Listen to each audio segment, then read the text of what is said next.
السلام عليكم ورحمة الله وبركاته. ازيكم عاملين ايه؟ اهلا بكم في قناة منوعات فود. يا رب تكونوا بخير وصحة وسعادة.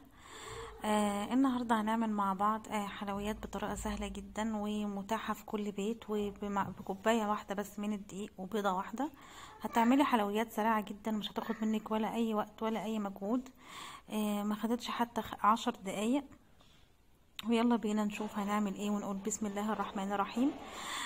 معايا كوباية من الدقيق، ومعايا ربع كوباية من النشا، ومعايا بيضة، ومعايا ذرة ملح، ومعايا ربع كوباية من المية، ومعايا فانيليا، ومعايا معلقتين من الزيت. اول حاجة هحط ذرة من الملح على الدقيق، وبعد كده هحط النشا واقلبهم شوية،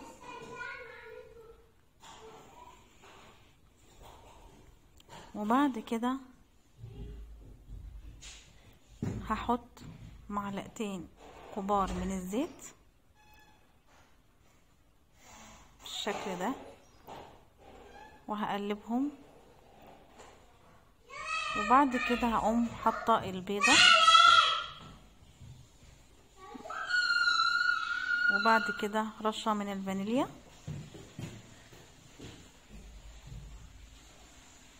وبعد كده هقلبهم شوية برضو،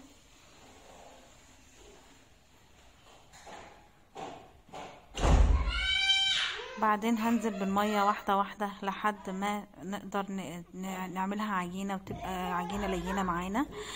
نعجن فيها مدة من 5 ل7 دقايق لحد ما تبقى معانا بالشكل ده. هنسيبها طبعا ترتاح ربع ساعة عشان نقدر نفردها. بعد كده هنكون احنا بقى محضرين الشربات. انا الشربات ده كان عندي في التلاجة. نحضره مع كوباية ونص من السكر، على كوباية ونص من المية، على نص ليمونة، وحبة فانيليا، ومعلقة من السمنة او نص معلقة، بتديها طعم وريحة حلوة. ويكون الشربات طبعا معانا يكون بارد. بعد ما سيبنا العجينة خلاص ترتاح، هنقسم العجينة الى كورتين، وهنحط تحت العجينة نشا وفوق العجينة نشا، لان النشا هيأخر في تحميرها شوية وبيديها قرمشة. الوقت اللي هنفرد العجينة نحط عليها رشة من النشا، هنفرد العجينة بالشكل ده،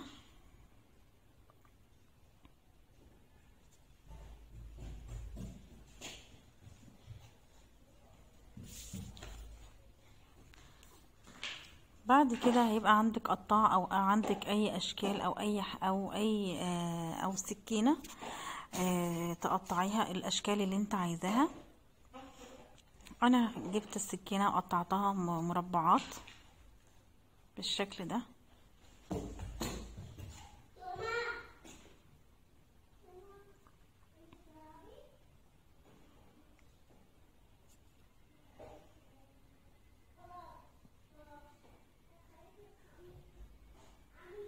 كده اهو بالشكل ده كده مربعات، لحد ما خلاص خلصت الكمية كلها بالشكل دوت.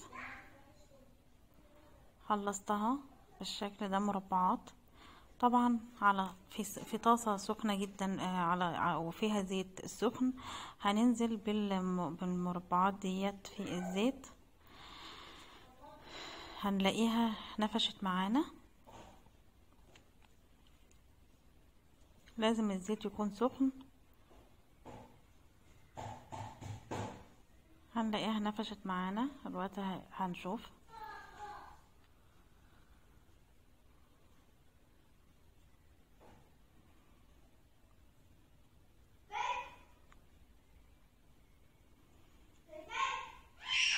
بالشكل ده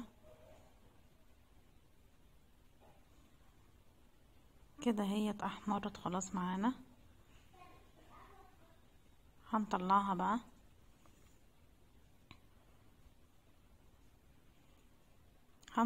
على مناديل لحد ما تشرب الزيت الزيادة اللي فيها، وبعد كده هنحطها على طول في الشربات، ومن الشربات هنطلعها على طول على مصفى عشان تصفي الشربات الزيادة اللي فيها. بس كده، ما خدتش اي وقت ولا اي مجهود، وطعمها لذيذ جدا والله هتحبوها. وده هيكون شكلها النهائي. واتمنى ان انتوا تجربوها وتقولوا لي رايكم وتكتبوا لي في التعليق لو عجبتكم، ولو عجبكم قناتي اشتركوا لي فيها. وشكرا، والسلام عليكم ورحمة الله وبركاته.